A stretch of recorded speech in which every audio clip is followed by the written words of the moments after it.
Hello दोस्तों, नमस्ते भाई, गुड इवनिंग। कैसे हैं आप लोग?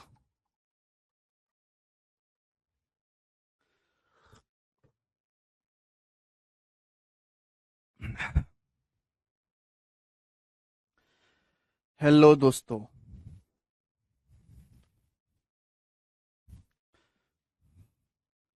चलिए मेरे प्यारे भाई, शुरू करते हैं।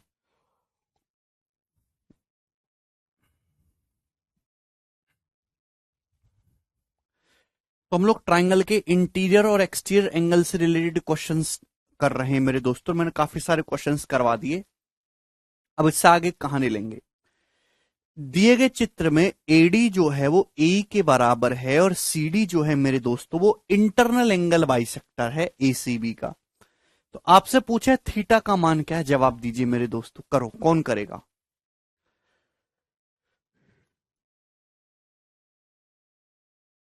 भाई आप लोगों ने क्या ये सवाल घर पे सॉल्व करके देखे?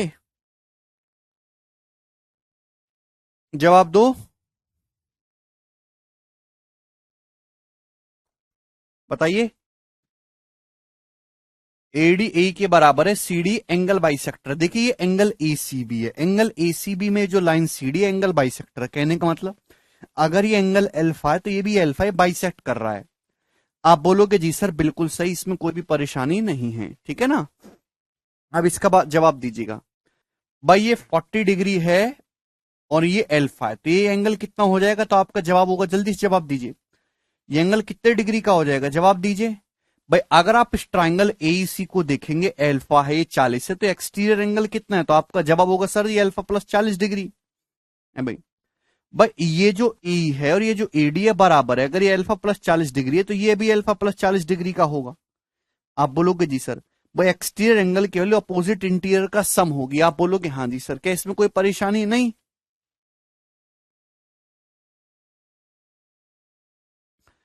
इसके बाद मेरे प्यारे भाई अगर आप ध्यान से देखेंगे, बहुत प्यार से देखेंगे, तो आपको पता चलेगा कि ट्राइंगल बीडीसी को देखो। अगर आप इस ट्राइंगल बीडीसी को देखेंगे, त्रिभुज बीडीसी को देखेंगे, ये अल्फा है, ये exterior angle alpha plus 40 degree है। तो ये एंगल कितने डिग्री का होगा? 40 डिग्री का होगा कि नहीं होगा? जवाब दीजिए। भाई अगर ये एक्सटीरियर एंगल अल्फा प्लस 40 है, ये अल्फा है, तो 40 डिग्री होगा।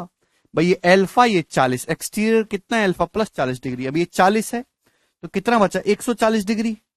भाई क्योंकि एक सीधी रेखा है, सीधी रेखा का मतलब कितना? 180 डिग्री। ये 40 है तो कितना? 140 डिग्री।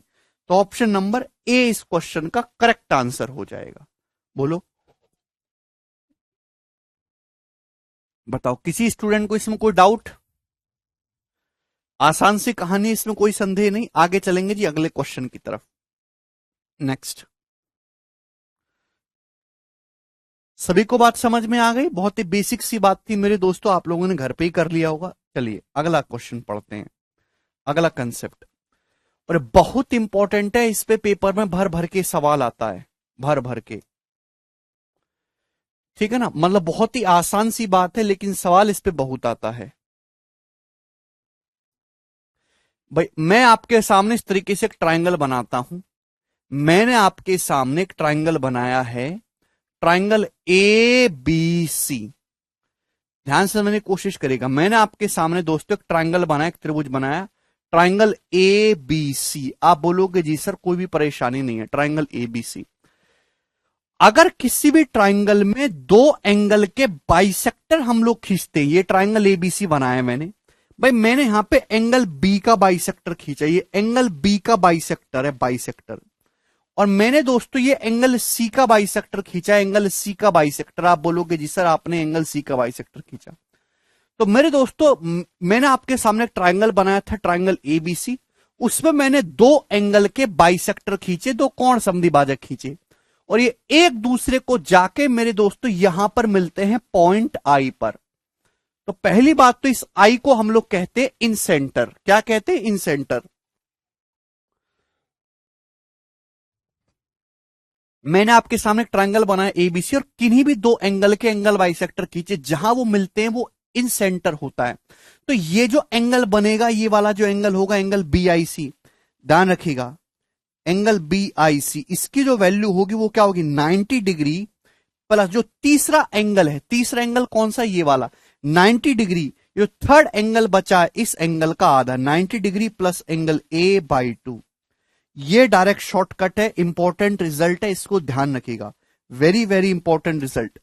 अगर किसी भी ट्राइंगल में दो एंगल के बाइसेक्टर हम खींचते हैं तो जहां वो एक दूसरे को मिलते हैं उस पॉइंट को हम लोग इन सेंटर या फिर अंतः केंद्र कहते हैं। तीनों कोणों के एंगल बाइसेक्टर एक ही जगह मिलते हैं, तो ये जो एंगल बनेगा बीसी द्वारा एंगल BIC, वो थर्ड जो एंगल बचा है 90 डिग्री प्लस A/2 होगा। अब बहुत सारे बच्चे कहेंगे सर कैसे कैसे, तो भाई कुछ भी नहीं है भाई, ये एंगल B है, ये बाइसेक्टर आपने खींचा है तो हाफ हाफ हो जाएगा, B/2 B/2, ये B/2 तो ये भी B/2। आप बोलोगे जी सर इसमें कोई भी बुराई नहीं है। अब बताओ ये एंगल बाइसेक्टर है तो हाफ हाफ हो जाएगा, C/2 C/2। आप बोलोगे जी सर बिल्कुल सही, इसमें भी कोई बुराई नहीं है। तो अब बताओ अगर आप इस ट्राइंगल को ध्यान से देखेंगे, ट्राइंगल BIC को, अगर आप इस ट्राइंगल को गौर से देखेंगे तो आपको ये पता लगेगा ये एंगल B/2 है, ये एंगल C/2, आपको तीसरा एंगल निकालना है। तो किसी भी ट्राइंगल के तीनों एंगल का सम होता है जी 180 डिग्री। आपको एंगल BIC निकालना है तो कैसे निकलेगा, 180 डिग्री में से घटा देंगे, 180 degree minus B/2 minus C/2।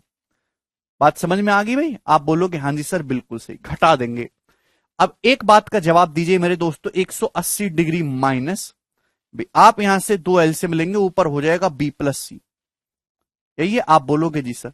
अब बताओ B+C क्या होता है भाई, B+C क्या है, जल्दी से जवाब दीजिए, B+C क्या है? तो आपका जवाब होगा sir ji 180 degree minus A, 180 degree minus A।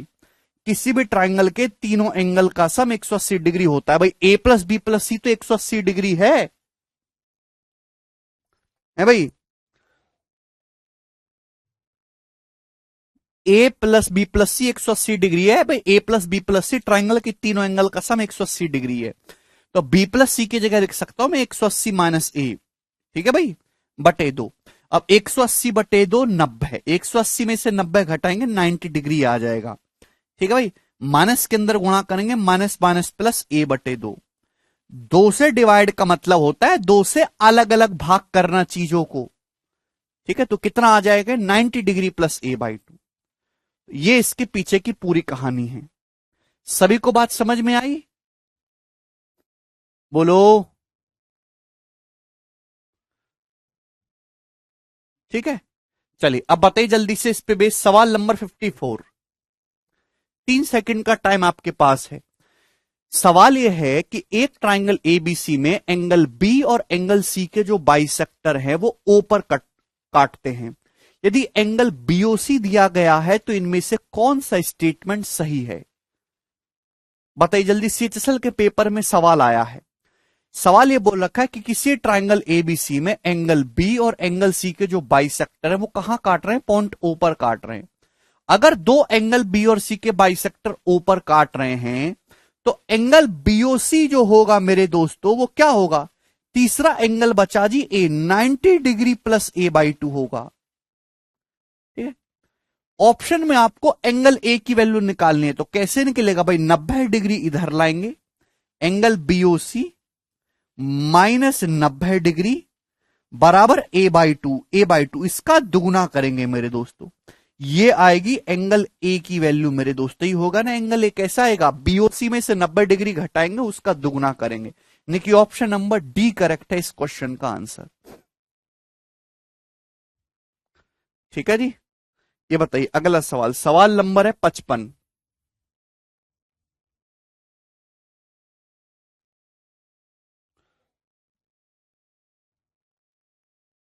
Diagram वायग्राम बनाने की जरूरत नहीं है।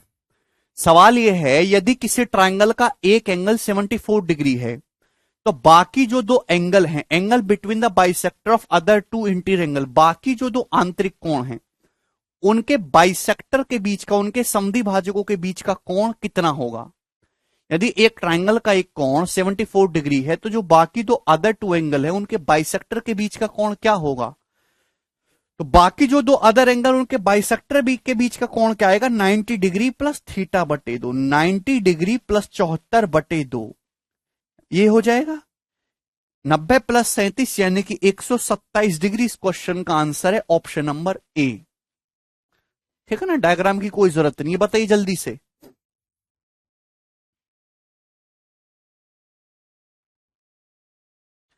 सवाल है कि किसी ट्राइंगल एबीसी में एंगल बी और एंगल सी के बाइसेक्टर ओ पर मिलते हैं। यदि एंगल बीओसी 122 डिग्री का है तो आपसे पूछा एंगल ए कितना होगा, जवाब दीजिए। बोलो भाई, किसी ट्राइंगल एबीसी में बी और सी के बाइसेक्टर ओ पर मिलते, अगर एंगल बीओसी 122 डिग्री है तो एंगल ए बताओ कैसे आएगा भाई। एंगल ए 122 डिग्री में से 90 घटाइए, कितना आएगा 32, और 32 का दोगुना 64 डिग्री होगी जी एंगल ए की वैल्यू, ऑप्शन नंबर ए। आपको कोई फॉर्मूला नहीं लगाना है कि आप फॉर्मूला लगाने बैठ रहे हो। मैं आपसे सवाल ये पूछता हूं कि एक ट्राइंगल है A B C, A B सी, यहां एंगल बी का बाइसेक्टर और एंगल सी का बाइसेक्टर हमने खींचा, एक दूसरे को ओ पे मिल रहे हैं। ये वाला जो एंगल है 122 डिग्री का है, और आपसे पूछेगा मेरे दोस्तों ये एंगल ए कितना है, तो आप जानते हैं एंगल बीओसी कैसा आएगा, 90 degree plus A by two. आपसे उल्टा पूछा है तो आप क्या करेंगे, ये जो एंगल है 90 डिग्री प्लस इस एंगल का आधा है, तो इस 122 में से पहले आप 90 घटाइए 32, 32 जो है वो इस एंगल का आधा है, 32 का दुगुना करेंगे तो ये वाला एंगल 64 डिग्री आएगा। ऐसे करना है। समझ में आ गई बात? कोई तकलीफ? वेरी गुड, आगे चलिएगा। अगला सवाल, सवाल है आपके सामने 57 नंबर। Okay, next. ठीक है, कर लोगे ना मेरे दोस्तों ये सवाल? ऐसा सवाल आएगा अब एग्जाम में तो कर लोगे ना? करना पड़ेगा भैया, रास्ता क्या है अब आपके सामने। भैया ये मैंने आपको एक छोटी सी बात बताई, अगर ये अंदर काटते हैं मेरे दोस्तों तो 90 degree plus A by two. अब सेम ऐसा ही कंसेप्ट है, थोड़ा सा चेंज।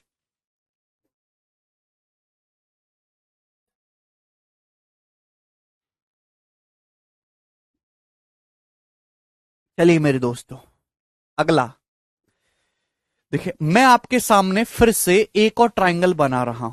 फिर से मैंने आपके सामने एक ट्राइंगल बनाया, ट्राइंगल ए बी सी नाम दे दिया मैंने इसका, ट्राइंगल ए बी सी। अब प्यार से समझने की कोशिश करिएगा, त्रिभुज ए बी सी। अगर आप लॉजिकली सोचो तो आपको ये दिखाई देगा कि अगर किसी भी ट्राइंगल के दो एंगल के बाइसेक्टर अंदर काट रहे हैं तो एंगल होगा 90 degree plus A by two. अगर ट्राइंगल के दो एंगल के एक्सटर्नल बाइसेक्टर एक दूसरे को काटें, ये ट्राइंगल एबीसी है, मैंने साइड ए बी को आगे बढ़ाया मेरे दोस्तों, और हमने साइड ए सी को आगे बढ़ाया, साइड ए बी को आगे बढ़ाया, साइड ए सी को आगे बढ़ाया, तो ये exterior angle bisect, exterior angle है एट वर्टेक्स बी, यह एक्सटीरियर एंगल एट वर्टेक्स सी। बात समझिए, बाह्य कोण शीर्ष बी पर बना बाह्य कोण, शीर्ष सी पर बना बाह्य कोण। तो मैंने दोस्तों इस एक्सटर्नल एंगल बी का बाइसेक्टर खींचा, ध्यान सुनेगा, और इस एक्सटीरियर एंगल सी का बाइसेक्टर खींचा। क्लियर है? आप बोलोगे जी सर बिल्कुल सही, इसमें कोई भी बुराई नहीं, मैंने एंगल बी का बाइसेक्टर खींचा, एंगल सी का बाइसेक्टर खींचा, और ये दोनों एक दूसरे को यहां मिल रहे हैं मेरे दोस्तों पॉइंट ओ पर। पहले हम क्या कर रहे थे, हमने इंटरनल एंगल बाइसेक्टर खींचा है, इस बार हमने ट्राइंगल के दो एक्सटर्नल एंगल बाइसेक्टर खींचे, बाह्य कोण संधिभाजक खींचे। तो जहां ये दोनों एक दूसरे को मिलेंगे मेरे प्यारे भाई, प्यार से समझने की कोशिश करेगा, ये वाला जो एंगल होगा दोस्त, एंगल बीएसी बीओसी, कैस क्या होगा मेरे प्यार भी, तो आपका जवाब होगा जो तीसरा एंगल बचा ना ए, अभी 90 degree minus A by two, इसका ए बाई टू होगा 90 degree minus A by two. बात समझ में आ गई? अगर इंटरनल एंगल बाइसेक्टर खींचते हैं अंदर की तरफ तो 90 degree plus A by two बनेगा, लेकिन अगर आप बाहर की तरफ खींचते हैं तो 90 degree minus A by two होगा।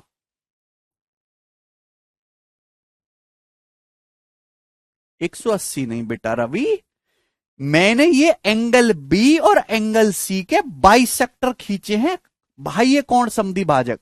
तो जहां ये दोनों मिलेंगे ये जो एंगल बनेगा ये 90 degree minus A by two होगा। ठीक है दोस्त?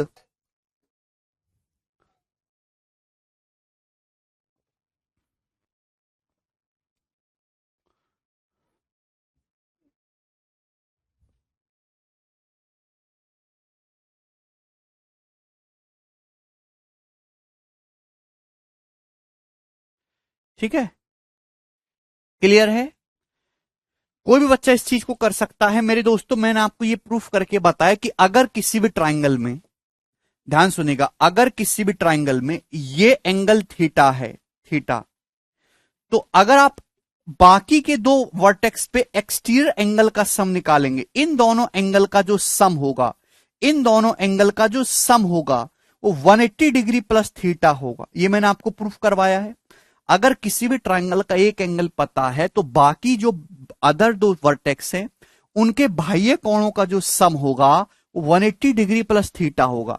अगर ये एंगल ए है मेरे दोस्तों, ये वाला एंगल अगर ए है, तो इन दोनों एंगल का जो सम होगा दोस्तों वो कितना होगा, शॉर्ट में प्रूफ करवा रहा हूं, इन दोनों एंगल का जो सम होगा वो कितना होगा, 180 डिग्री प्लस ए। इन दोनों का जो सम होगा वो 180 डिग्री प्लस ए होगा। आप बोलोगे जी सर, क्योंकि मैंने बाइसेक्टर खींचा, इसका भी बाइसेक्टर खींचा, इसका भी बाइसेक्टर खींचा, तो इन दोनों एंगल के सम का आधा, यानी कि this angle plus this angle कितना हो जाएगा भैया, 180 डिग्री प्लस ए का आधा, 180 डिग्री प्लस ए का मेरे दोस्तों आधा। क्या आपको ये बात समझ में आ रही है? अरे भैया थोड़ी बुद्धि चलाए करो, हर चीज को लिखना नहीं होता भाई। इन दोनों एंगल का जो सम है वो कितना है, 180 डिग्री प्लस ए। मैंने बाइसेक्टर खींचा है, क्या खींचा है, बाइसेक्टर, तो मेरे दोस्तों आधा, आधा ये वाला एंगल भाई, और ये वाला एंगल, हाफ हाफ एंगल, इन दोनों का सम कितना आएगा, जवाब दीजिए, बोलो, हाफ। इन दोनों एंगल का सम क्या आ जाएगा, तो 180 डिग्री प्लस ए का आधा। तो इन दोनों जो ग्रीन एंगल है इनका सम कितना है, 180 डिग्री प्लस ए का आधा। ठीक है भाई। और मेरे दोस्तों यहां पे 180 डिग्री में आपको ये निकालना है भाई। अगर आप इस ट्राइंगल बीओसी को ध्यान से देखेंगे तो तीनों का सम कितना, 180 डिग्री। तो 180 डिग्री में से माइनस कर देंगे, क्या आ जाएगा, एंगल बीओसी। आप बोलोगे जी सर, तो एंगल बीओसी की वैल्यू आ जाएगी ये 180 डिग्री बाई टू 90, 180 में से 90 घटाएंगे, 90 degree minus A by two, this is the answer.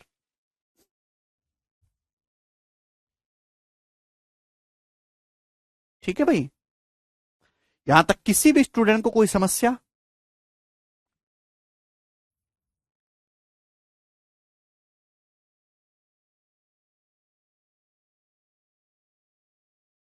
रोशन कह रहे हैं यहां ओ को क्या बोलेंगे, यहां ओ को बोलेंगे एक्सोसेंटर। ठीक है भाई, कमेंट सभी का देख रहा हूं, ओ को एक्सोसेंटर बोलते हैं पर उसको जरूरत नहीं है। ठीक है, ये कंसेप्ट यहां पे बना। अब मैं आपको एक बात बताना चाहता हूं मेरे प्यारे भाई, बात समझने की कोशिश करिएगा और इस चीज को बहुत ही प्रेम भाव से समझिए। मैं आपके सामने एक ट्राइंगल बना रहा हूं जी, इस तरीके से आड़ा टेढ़ा सा बना लेते हैं। हमने आपके सामने एक ट्राइंगल बनाया, ट्राइंगल ए बी सी, त्रिभुज ए बी सी।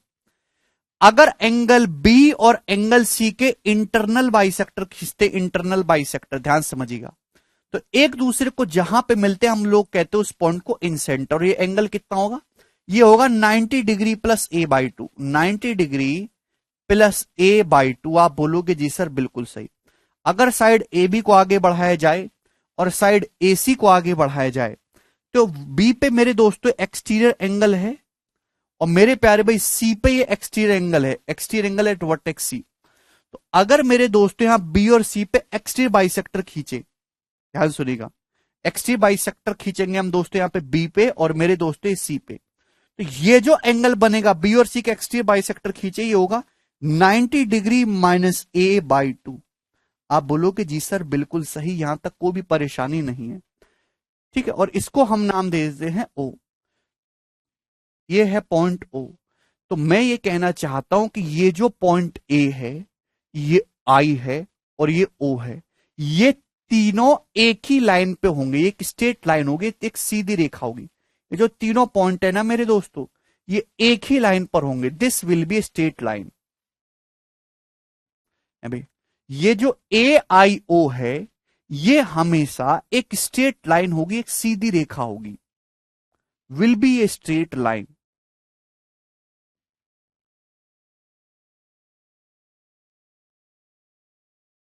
ये हमेशा एक सीधी रेखा होगी मेरे दोस्तों, ये तीनों हमेशा एक ही पॉइंट पर आएंगे। ठीक है ना, और आप सभी लोग जानते हैं मेरे दोस्तों कि किसी भी ट्राइंगल में तीनों एंगल के बाइसेक्टर एक ही जगह मिलते हैं। अगर एंगल बी और एंगल सी का बाइसेक्टर आई पर मिल रहा है, यहां पॉइंट आई पर मिल रहा है, तो एंगल ए का बाइसेक्टर भी आई पर मिलना चाहिए। यानी कि ये जो लाइन होगी ना मेरे दोस्त, ये जो लाइन होगी, ये जो ए आई होगी, ये एंगल ए का बाइसेक्टर होगी। ये जो लाइन होगी मेरे दोस्तों, ये एंगल ए का बाइसेक्टर भी होगी। ठीक है ना, ये जो लाइन ए आई ओ होगी, ये bisector of angle A B होगी, bisector of angle B A C. Angle B A C को भी बाइसेक्ट करेगी। ठीक है ना, एंगल बी ए सी के भी दो बराबर टुकड़े करेगी।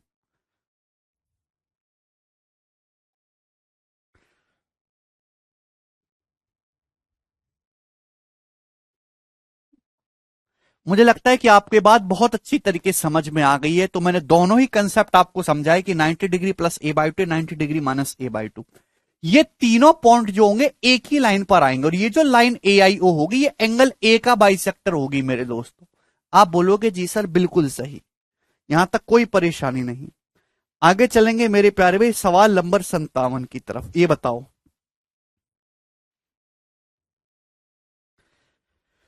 सवाल नंबर 57, ट्राइंगल एबीसी की साइड ए बी और ए सी को क्रमशः पॉइंट पी और पॉइंट क्यू तक बढ़ाया जाता है।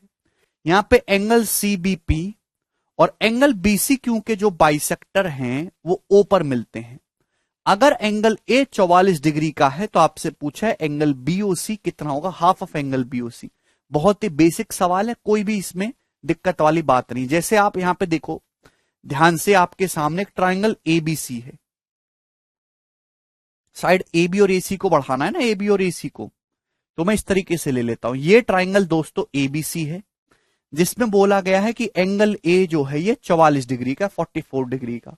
इस साल प्री के पेपर में मेंस में आया था 2018 में।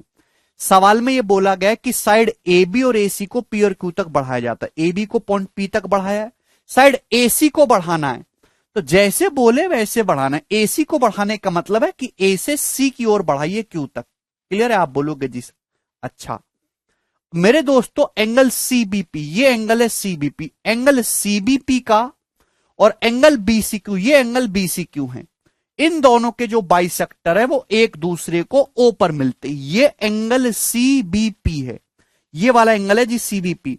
इस एंगल का बाइसेक्टर ये एंगल है बीसीक्यू, बीसीक्यू एंगल, इस एंगल का बाइसेक्टर एक दूसरे को पॉइंट कहां पे मिलते हैं, ओ पर मिलते हैं। तो हाफ ऑफ एंगल बीओसी कितना होगा, एंगल बीओसी का आधा कितना होगा।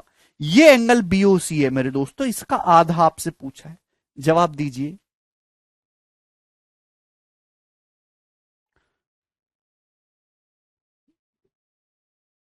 नहीं कुलदीप भाई, अगर ये 44 डिग्री है दोस्तों तो कितना आ जाएगा, यह आ जाएगा 90 डिग्री माइनस 44/2, 90 माइनस 22, ये वाला एंगल 68 डिग्री का हो जाएगा। भाइयों अगर ये 68 डिग्री है तो एंगल बीओसी होगा 68 का आधा, that means 34 degree. Option number C correct है। यहां तक किसी स्टूडेंट को कोई डाउट कर लोगे, ये सबसे बेसिक और सबसे ज्यादा पूछे जाने वाले सवालों में से है ये। एक और बताइए जी, सवाल नंबर 58, इसका आंसर क्या होगा। अब देखिए डायग्राम फायग्राम आपको नहीं बनाना है। ट्राइंगल पी क्यू आर की साइड पी क्यू को और क्यू आर को है ना, यानी कि पॉइंट क्यू बीच में सेंटर में रखा गया है ना, पी क्यू को आगे बढ़ाया है, क्यू आर को आगे बढ़ाया है। ठीक है भाई, सॉरी पी क्यू और पी आर को आगे बढ़ाया, गलत लिखा है ना, तभी तो कुछ गड़बड़ हो रही है यहां पे।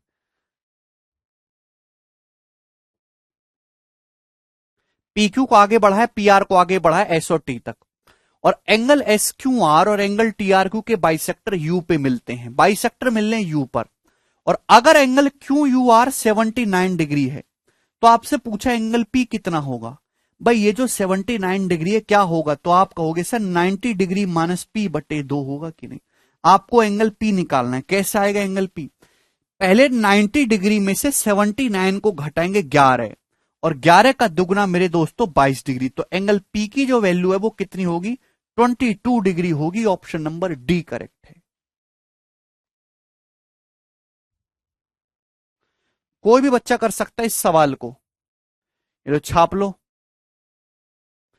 कितना टाइम लगाते यार तुम लोग टीपने में इतना टाइम लोगे तो कैसे काम चलेगा? ये सब अपनी कॉपी में उतार लिया है कि नहीं? ये जो मैं आपके सामने थ्योरम व्योरम से जो आड़ी टेढ़ी लाइन खींच रहा हूं, क्या आप अपनी कॉपी में इनको नोट डाउन कर रहे हो? केवल इनको देखना नहीं, अपनी कॉपी में उतारना भी है और इनको रट्टा भी मारना है।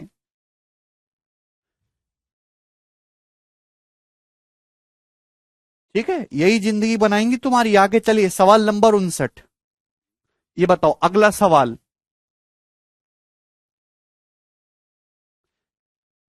रॉबिन, जितनी बात मैंने कही उतना ही सुनो बस, उससे ज्यादा दिमाग मत लगाओ।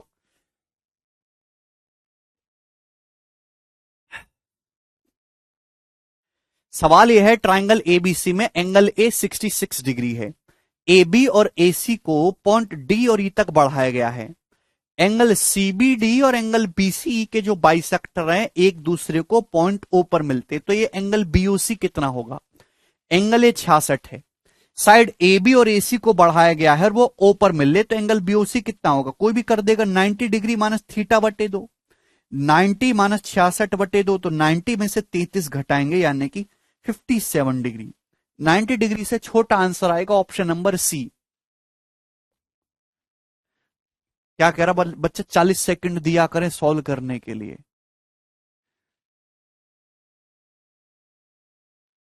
40 सेकंड दिया करें सॉल्व करने के लिए। वाह भैया वाह। ऐसे सवाल को सॉल्व करने के लिए अगर आपको 40 सेकंड चाहिए तो एग्जामिनर से कहोगे ये 2 घंटे तो बहुत कम समय है, कम से कम शाम तक का टाइम तो 2 पेपर सॉल्व करने के लिए, नौकरी का सवाल है भैया।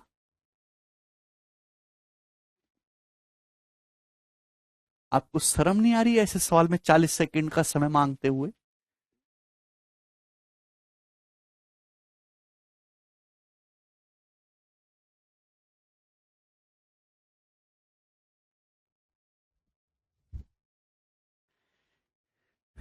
किसी को यहां तक कोई डाउट, कोई संदेह? आगे चलेंगे अगले सवाल की तरफ। सवाल नंबर है 60। यस, ओके, बहुत बेहतरीन सवाल है मेरे प्यारे भी। अगला कंसेप्ट दोस्तों, आप मुझे बताइए कि किसी भी क्वाड्रिलेटरल के, किसी भी चतुर्भुज के चारों एंगल का सम कितना होता है? 360 डिग्री। किसी भी क्वाड्रिलेटरल के चारों एंगल का सम कितना होता है? 360 डिग्री। ये बात तो सभी को पता है। चतुर्भुज के चारों एंगल का सम 360 डिग्री होता है। मेरे दोस्तों, क्या आप लोगों ने साइक्लिक क्वाड्रिलेटरल पढ़ा है? क्या आप लोगों ने साइक्लिक क्वाड्रिलेटरल पढ़ा है? साइक्लिक क्वाड्रिलेटरल, चक्रीय चतुर्भुज। चक्रीय चतुर्भुज, कभी आपने इस शब्द का नाम सुना है? साइक्लिक क्वाड्रिलेटरल, चक्रीय चतुर्भुज। जब सर्कल आएगा तो सर्कल में और डिटेल में पढ़ाऊंगा। देखिए, साइक्लिक क्वाड्रिलेटरल एक ऐसा क्वाड्रिलेटरल होता है जिसके चारों वर्टेक्स एक सर्कल की सरकमफेरेंस पे होते हैं। हम उसे साइक्लिक क्वाड्रिलेटरल कहते हैं। जैसे मेरे दोस्तों, एक ऐसा क्वाड्रिलेटरल मेरे दोस्तों जिसके चारों वर्टेक्स जो हैं एक सर्कल की परिधि पे आ जाए मेरे दोस्तों, हम उसको साइक्लिक क्वाड्रिलेटरल कहते हैं। जैसे कि ये दिखाई दे रहा है, यहां पे ए बी सी डी एक ऐसा क्वाड्रिलेटरल आपको दिखाई दे रहा है इस डायग्राम में कि इसके चारों ही वर्टेक्स मेरे दोस्तों ए सी बी और डी, वो क्या है मेरे प्यारे भाई? वो सर्कल की परिधि पे आ रहे हैं, तो हम उसको चक्रीय चतुर्भुज कहते हैं।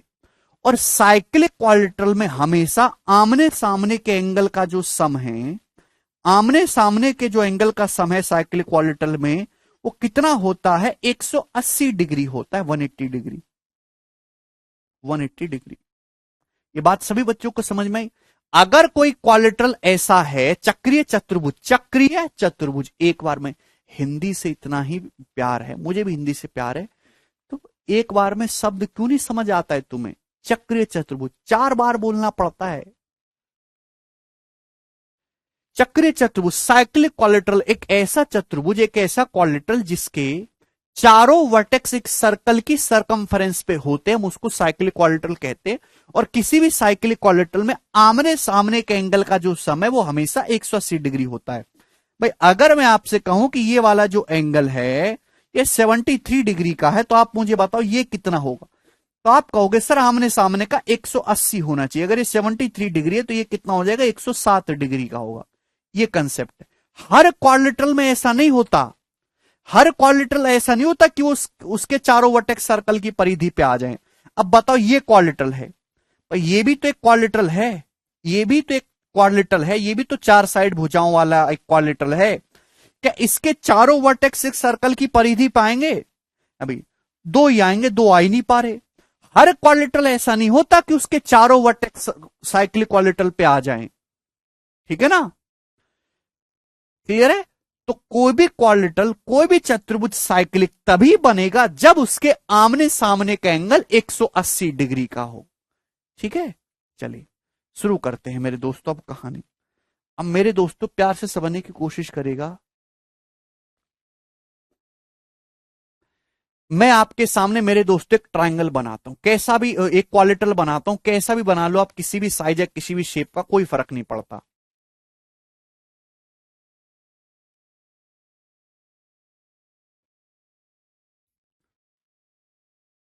ए बी सी डी।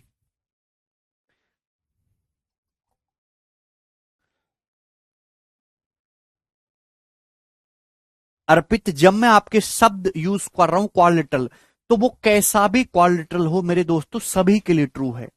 चलिए मेरे प्यारे भी बात समझने की कोशिश करेगा। मैंने आपके सामने क्वाड्रिलेटरल बनाया, एक चतुर्भुज बनाया है एबीसीडी। आप बोलोगे जी सर, ये मैं लिख रहा हूं इन एनी क्वाड्रिलेटरल, किसी भी क्वाड्रिलेटरल में, चाहे वो किसी भी साइज या किसी भी शेप का हो, आना भाना काना टेढ़ा कैसा भी हो, हर क्वाड्रिलेटरल के लिए ट्रू है। इतने परेशान रहते हो और मुझे भी परेशान करते हो, है ना? कोई बच्चा पूछेगा एक सर रेक्टेंगल के लिए क्या है, स्क्वायर के लिए क्या है, पैरेललोग्राम के लिए क्या है, इसके लिए क्या है, गोरे के लिए क्या है, काले के लिए क्या है। बेटा जब मैंने आपके सामने लिख दिया क्वाड्रिलेटरल, क्वाड्रिलेटरल का मतलब कैसा भी क्वाड्रिलेटरल हो, बात खत्म। आमने सामने के एंगल का सम, हिमांशु किन्हीं दो का नहीं, अपोजिट एंगल का सम 180 डिग्री होना चाहिए, तभी वो साइक्लिक बनेगा। ठीक है, तो मैंने आपके सामने क्वाड्रिलेटरल बनाया है मेरे दोस्त, एक चतुर्भुज बनाया है। अब इस क्वाड्रिलेटरल के मैं किन्हीं दो लगातार एंगल के बाइसेक्टर खींचता हूं। भाई ये एंगल ए है, ये एंगल बी है, तो मैंने दोस्तों ये एंगल ए का बाइसेक्टर खींचा है, ध्यान से समझने की कोशिश करिएगा। ये एंगल ए का मैंने बाइसेक्टर खींचा है। ठीक है दोस्त, आप बोलोगे जी सर। और ये मैंने जो है एंगल बी का बाइसेक्टर खींचा है, और ये दोनों एक दूसरे को यहां काट रहे हैं मेरे दोस्तों पॉइंट पी पर। तो मेरे दोस्तों मैंने आपके सामने क्वाड्रिलेटरल बनाया, मैंने इसके किन्हीं दो लगातार एंगल ए और बी का बाइसेक्टर खींचा, ये एक दूसरे को यहां काट रहे हैं मेरे दोस्तों एंगल पी पर। तो मेरे दोस्तों ये जो एंगल एपीबी होगा, ये जो एंगल एपीबी होगा मेरे दोस्तों, ये जो बनेगा एंगल एपीबी, ये बाकी जो दो कोण बचे हैं, बाकी जो दो एंगल बचे हैं, उन दोनों एंगल का एवरेज होगा, यानी कि उन दोनों एंगल को जोड़ के आधा कर दीजिए, ये एंगल एपीबी की वैल्यू होगी, angle C plus angle D का आधा होगा। मैंने आपके सामने क्वाड्रिलेटरल एक चतुर्भुज बनाया है, ठीक है, उसके किन्हीं भी दो लगातार एंगल, ए और बी लगातार एंगल है ना, किन्हीं भी दो एंगल के बाइसेक्टर खींचोगे तो ये जो एंगल बनेगा, ये बाकी जो अदर दो बचे हुए एंगल है उन दोनों का एवरेज होगा मेरे दोस्तों। आप बोलोगे जी सर बिल्कुल एवरेज होगा। अब ये कैसे आया?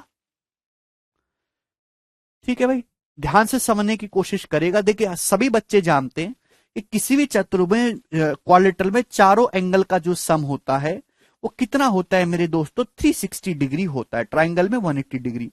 अब मेरे प्यारे भाई ये एंगल ए है, एंगल ए का बाइसेक्टर है, तो ये a/2 होगा मेरे दोस्तों, है ना, a/2 ये एंगल बी का बाइसेक्टर है, तो हाफ ऑफ हो जाएगा b/2 आप बोलोगे जी सर बिल्कुल सही। तो मेरे प्यारे भाई अगर आप ट्राइंगल एपीबी को गौर से देखेंगे, अगर आप ट्राइंगल एपीबी को गौर से देखेंगे तो इसकी वैल्यू कितनी आ जाएगी, 180 degree minus a/2 minus b/2। 180 degree में से a/2 और b/2 को घटा देंगे, 180 डिग्री में से इस एंगल और इस एंगल को घटा देंगे, ये आ जाएगा। आप बोलोगे जी सर बिल्कुल सही। बताओ बच्चों 180 डिग्री क्या है, ये व्हाट इज 180 डिग्री, जवाब दीजिए मेरे दोस्तों। अगर चारों एंगल का सम 360 डिग्री है तो आधा करेंगे, a/2 plus b/2 plus c/2 plus d/2 180 degree हो जाएगा 360 का आधा। 180 डिग्री का मतलब क्या हो जाएगा, a/2 plus b/2 plus c/2 plus d/2। Clear है? आप बोलोगे जी सर, यहां तक कोई भी परेशानी नहीं। और -a/2 माइनस b/2 यही है। हाँ जी, कोई दिक्कत नहीं। तो a/2 b/2 इससे कैंसल आउट हो जाएगा, तो बचा कितना, एंगल C प्लस डी बटे 2। कितना बचा, C प्लस डी बटे 2। आ गया ना दोस्तों सभी को समझ में? ठीक है भाई। डिवाइड करने का क्या मतलब होता है, जब मैं दोनों तरफ 2 से डिवाइड कर रहा हूं तो हर एक संख्या को 2 से भाग करना। a/2 b/2 c/2 plus d/2 किसके बराबर है, 180 डिग्री के बराबर है। तो मैंने 180 डिग्री की जगह वो रख दिया, a/2 b/2 कैंसल आउट हो गया, तो कितना बचा, c प्लस d/2। सभी को कंसेप्ट समझ में आ गया?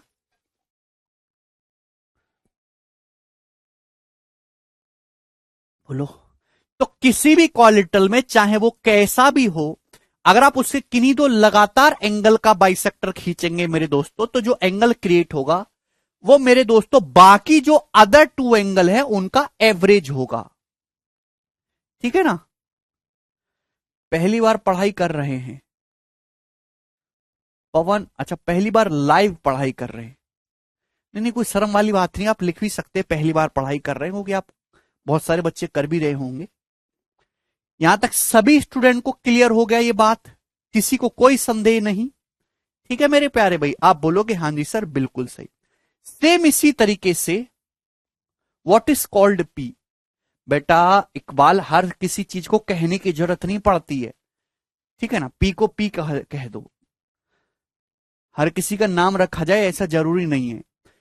सेम इसी प्रकार से जैसे मैंने आपको ये समझाया, अगर मैं एंगल सी और एंगल डी का बाइसेक्टर खींचूं, देखिए एंगल डी का बाइसेक्टर है मेरे दोस्तों एंगल डी, ठीक है भाई।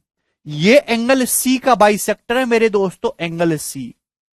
आप बोलोगे जी सर, और मेरे प्यारे भाई ये कहां मिलेंगे मेरे दोस्तों, यहां पे मिलने क्यू पर।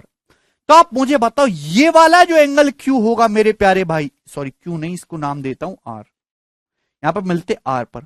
तो मुझे जवाब दीजिए कि ये वाला जो एंगल बनेगा मेरे दोस्तों R, angle C R D, angle C R D, ये बताओ ये कितना होगा भाई। सेम इसी तरीके से मैंने एंगल सी और एंगल डी, ये दो लगातार एंगल है, इन दोनों एंगल के बाइसेक्टर खींचे जो एक दूसरे को यहां पे मिल रहे आर पर जाके। तो ये जो एंगल सी आर डी होगा मेरे प्यारे बच्चों, ये कितना होगा?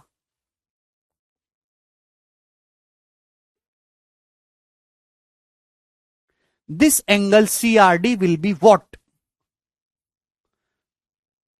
जल्दी से जवाब दीजिए।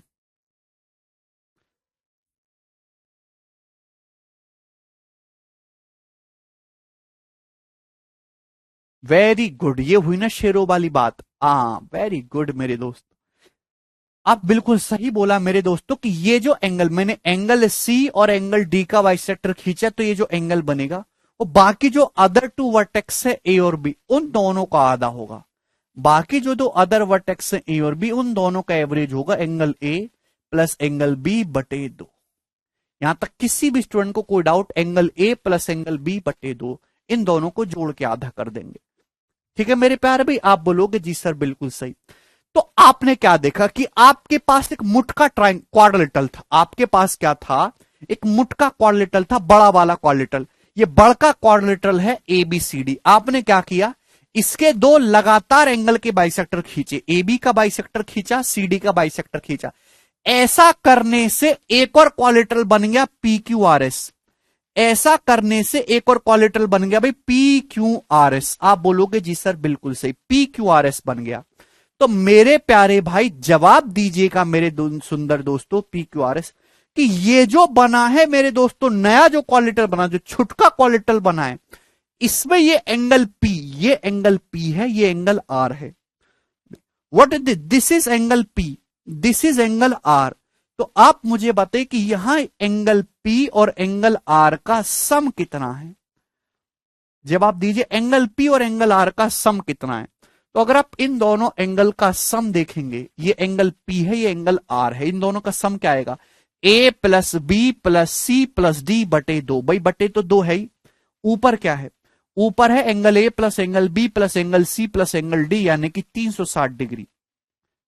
भाई ये angle A plus angle B plus angle C plus angle D 360 बटे 2 यानी कि 180 डिग्री। आप बोलोगे जी सर बहुत बढ़िया। तो कहने का मतलब क्या हुआ? कहने का मतलब ई हुआ कि ये जो एंगल पी और ये एंगल आर इन दोनों का सम 180 डिग्री हो गया। तो बाकी के जो दो एंगल बचे हैं क्यू और एस, इन दोनों का सम भी कितना होगा? तो आपका जवाब होगा सर इन दोनों का सम भी 180 डिग्री बनेगा। मतलब ये जो छोटा छुटका सा जो क्वालिटल बना है ये कैसा है? तो आपका जवाब होगा सर ये एक साइक्लिक क्वालिटल बना है, इसके चारों वर्टेक्स जो हैं वो एक सर्कल की परिधि पे होंगे। ये एक साइक्लिक क्वालिटल बना है। तो मेरे दोस्तों ये एक बहुत इंपॉर्टेंट कंसेप्ट है, लिख लीजिए। पहले मैं लिख रहा हूं quadrilateral, quadrilateral formed by, quadrilateral formed by angle bisector, angle bisectors of an another quadrilateral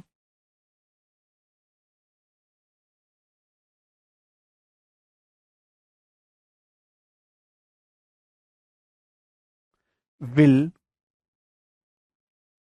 always be a cyclic qualitrol।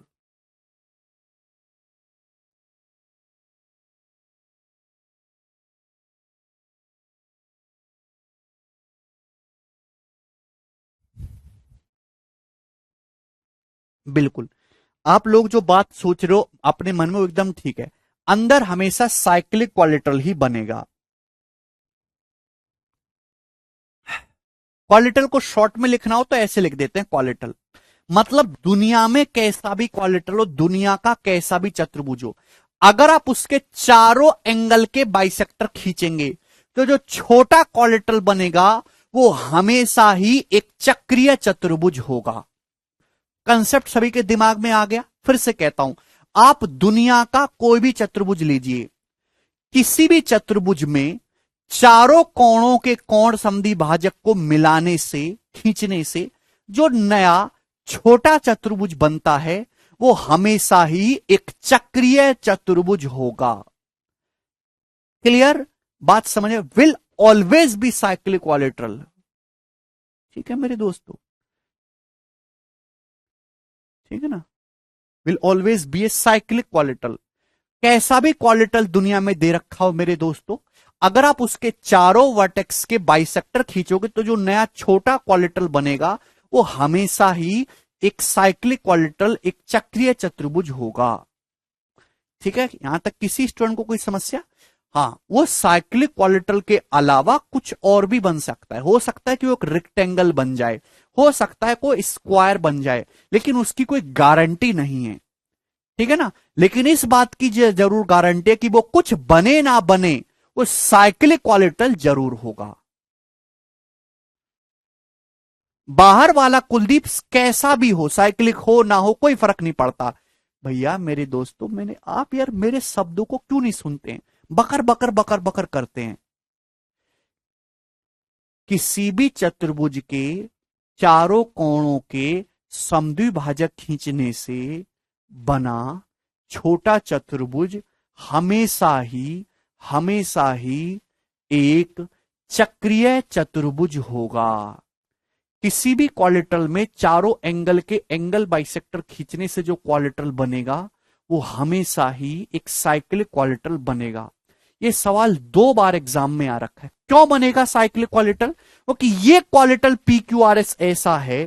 भाई ए आपके सामने एक बड़ा क्वालिटरल था ए बी सी डी, हमने इसके चारों एंगल के बाइसेक्टर खींचे, वो कहां मिल रहे हैं? पी आर पे मिल रहे हैं मेरे दोस्तों।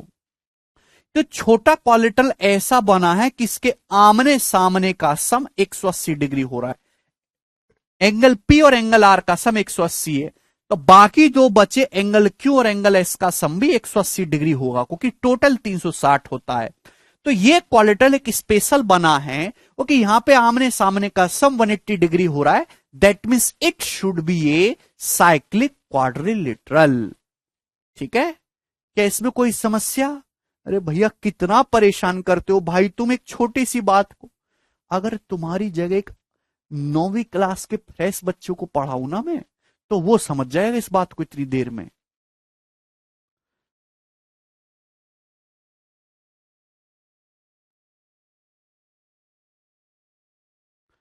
Quadrilateral formed by bisectors angle bisector of another quadrilateral will always be a cyclic quadrilateral। ठीक है,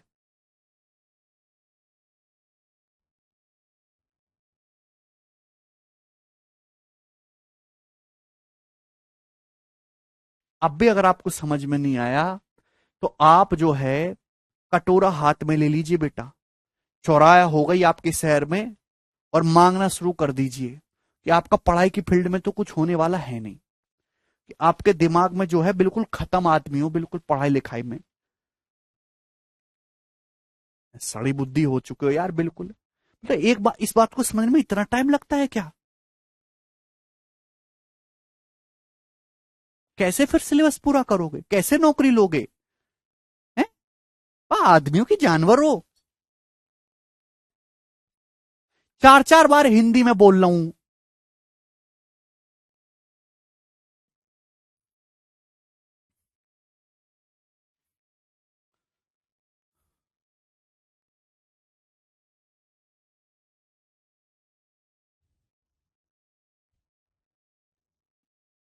सवाल नंबर करिए जल्दी से, 60।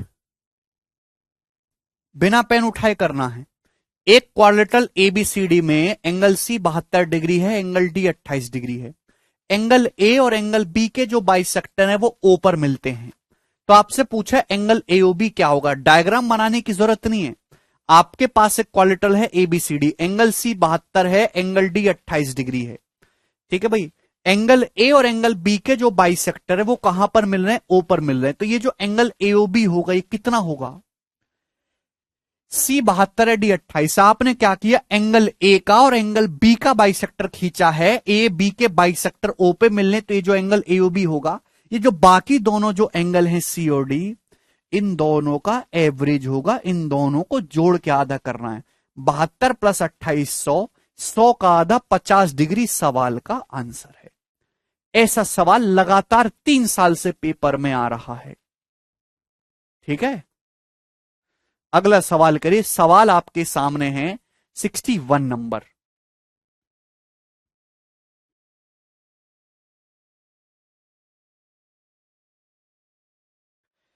क्वाड्रिलेटरल एबीसीडी में, चतुर्भुज एबीसीडी में एंगल ए और एंगल बी के जो समद्वि भाजक हैं वो बिंदु ओ पर मिलते हैं।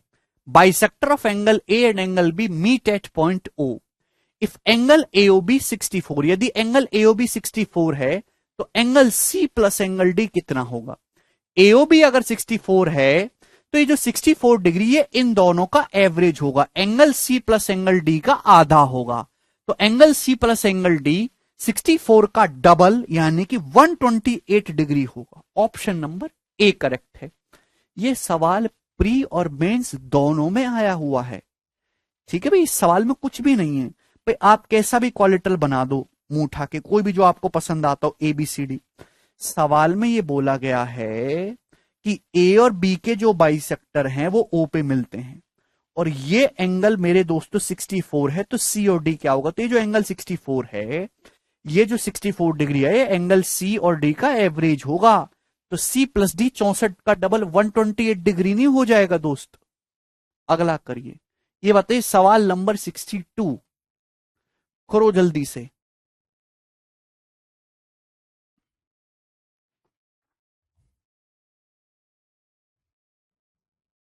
3 सेकंड का समय है आपके पास।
ओके भाई, क्वाड्रिलेटरल एबीसीडी में सी और डी के बाइसेक्टर ई पे मिलते हैं, एंगल सी डी 56 है। अगर ये सी डी 56 है तो एवरेज है, ये दो संख्याओं ए और बी का एवरेज है। अगर 56 है तो ए और बी का सम दुगना होना चाहिए 112, ये 49 है, तो एंगल बी कितना आएगा, 112 में से 49 घटाएंगे 63 डिग्री।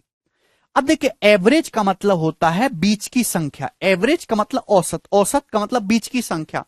जैसे मैं आपसे कहूं 5 और 11 का एवरेज क्या है, दो संख्याओं का एवरेज क्या है, तो आपका जवाब होगा सर जी जोड़ के आधा कर दो, 5 और 11 16, 16 का आधा 8 ही होता है एवरेज, 5 + 11/2। तो एवरेज जो होता है वो बिल्कुल बीचों बीच होता है। देखिए 8 से 5 कितना कम है, 3 कम है, तो 8 से 11 कितना ज्यादा है, 3 ज्यादा है। देखो बिल्कुल बीचों बीच होता है एवरेज, औसत, दो संख्याओं को जोड़ के आधा करना। अगर दो भाई सी और डी के बाइसेक्टर ई पे मिलते हैं, एंगल सी डी 56 है तो एवरेज होना चाहिए। अगर एंगल ए 49 है तो आपसे एंगल बी पूछा है, तो this will be the average, इन दोनों का एवरेज 56 डिग्री होना चाहिए। भाई अगर ये 7 कम हो रहा है तो 7 ज्यादा हो जाएगा, 56 से 7 ज्यादा यानी कि 63 डिग्री, एंगल भी 63 हो जाएगा। प्रदीप 56 का डबल 112, बात समझ में आ गई? यहां तक किसी को कोई समस्या?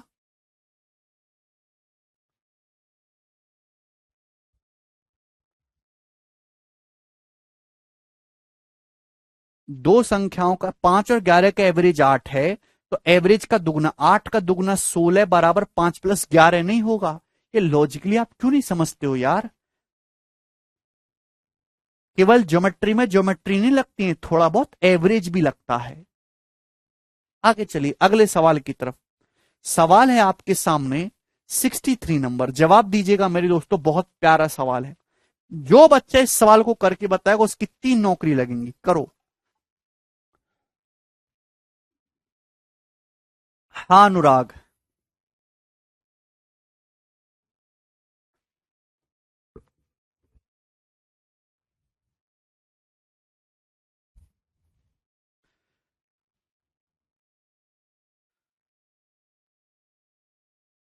ये आपको फॉर्मूला लिख के नहीं करना, विदाउट पेन करना है। 56 एवरेज है, 7 कम है 7 ज्यादा होगा, 63, बात समाप्त। आगे चलिए, ये लिख लिख के करने वाली आदत भूल जाओ, ये आपकी नौकरी खा जाएगी। लिख लिख के करने वाली आदत, गधे करते हैं ऐसे। अगला सवाल बनाइए, सवाल नंबर 63।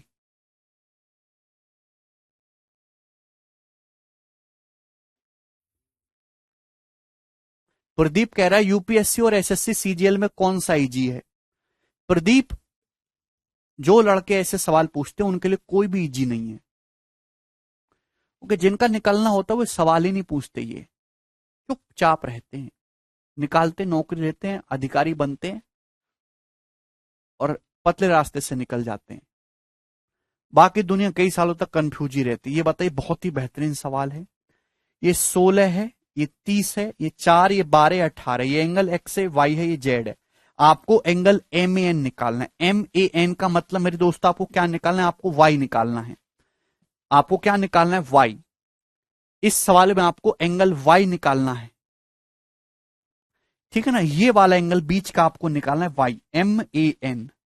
बताइए कैसे होगा, वाई करो।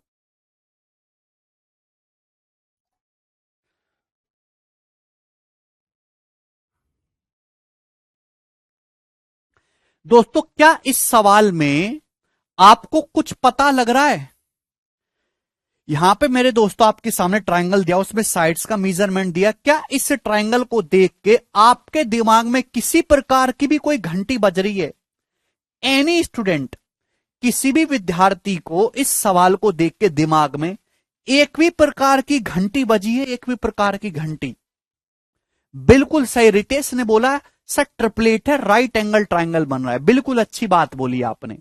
भाई ये साइड कितनी है दोस्तों, 16, ये साइड कितनी है, 30, और ये साइड कितनी है, 4 12 16, 16 + 18 34, ये साइड है 34। तो क्या ये ट्रिपलेट नहीं बन रहा? 16 30 और 34 एक पाइथागोरन ट्रिपलेट है, 8 15 17 का दुगना। 8 15 17 का दुगुना है मेरे दोस्तों, 7 8 15 17 का दुगुना 16 30 34। तो ये राइट एंगल ट्राइंगल है, एक समकोण त्रिभुज है। अब बात समझ में आई। और ये 34 होगा हाइपोटेनियस। तो 34 के सामने ये वाला जो एंगल है, एंगल ए 90 डिग्री का होगा। यानी कि मेरे दोस्तों मैं यहां से कह सकता हूं, अगर आपसे एंगल बीएसी पूछा जाएगा तो आप 90 डिग्री बताओगे, because it's clear cut triplet. ये x plus Y plus Z इन तीनों का सम 34 है। ठीक है ना, x plus Y plus Z 34, sorry 90 degree, 90 degree right angle triangle है। 34 के सामने hypotenuse, this complete angle is 90 degree, x plus Y plus Z. आप बोलोगे जी सर बहुत बढ़िया, बहुत ही गोरा सवाल था, मस्त।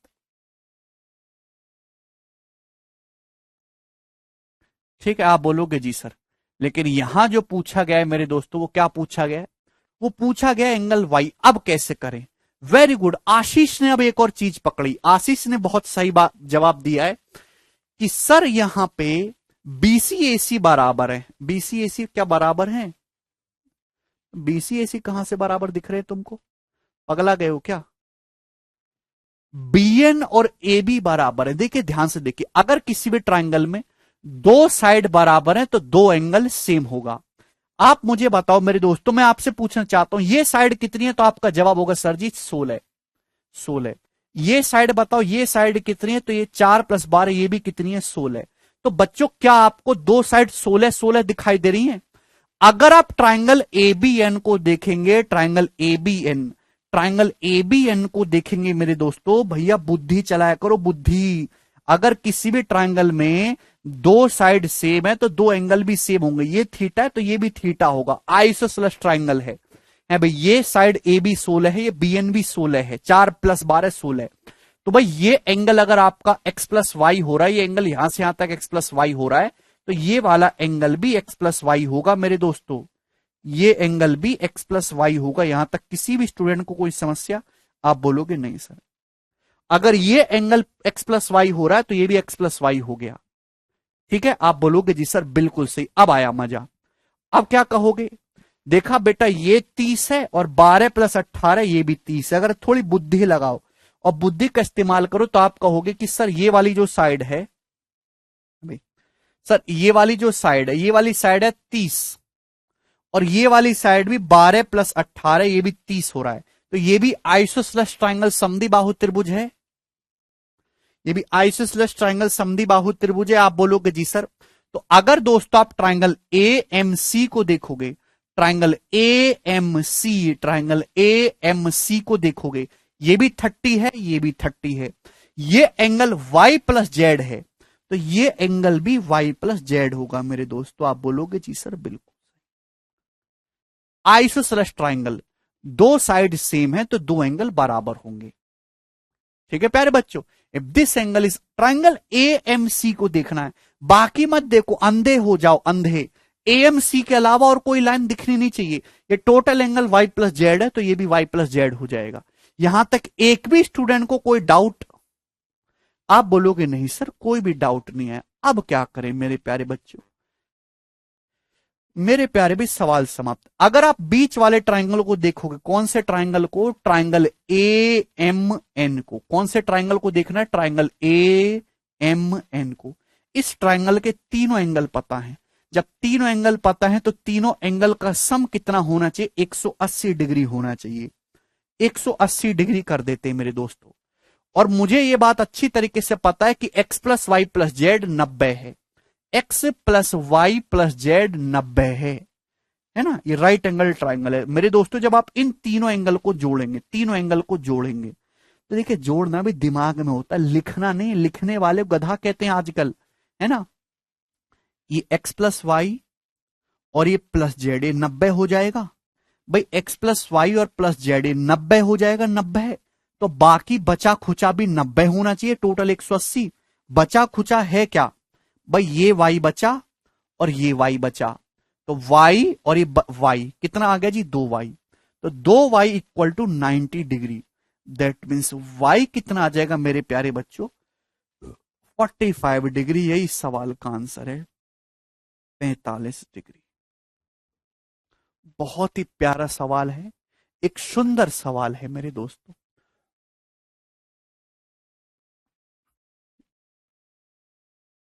30 नहीं आएगा विश्वजीत, 45 आएगा। भाई जब आप इस ट्राइंगल के तीनों एंगल को जोड़ के 180 डिग्री करेंगे तो ये जो x plus Y plus Z है 90 हो जाएगा ना। ये complete x plus Y plus Z is 90, this is right angle.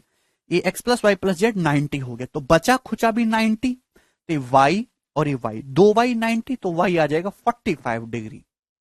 बहुत ही बढ़िया सवाल है, शानदार सवाल है, ठीक है ना। तो इस सवाल को सॉल्व करने के लिए आपको काफी नॉलेज चाहिए। एक्स और जेड निकालना हो तो नहीं निकालोगे रॉबिन, नहीं निकाल सकते, ठीक है ना। अलग अलग पूछेगा नहीं वो, टाइम लगेगा उसमें फिर आपके लिए।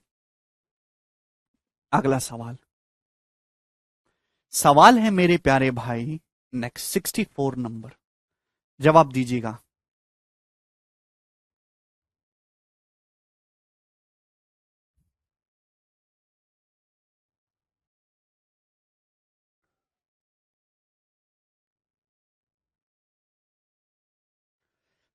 चलिए बहुत बढ़िया सवाल।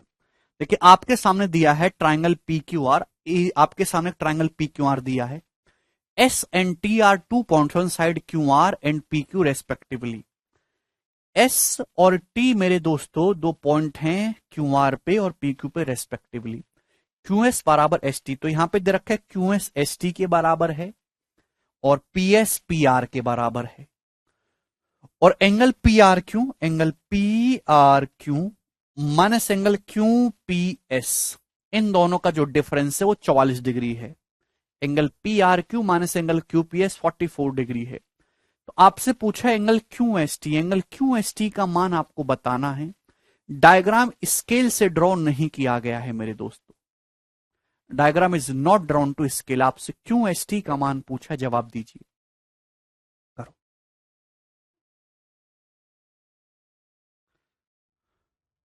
Angle P R Q minus angle Q P S 44 degree.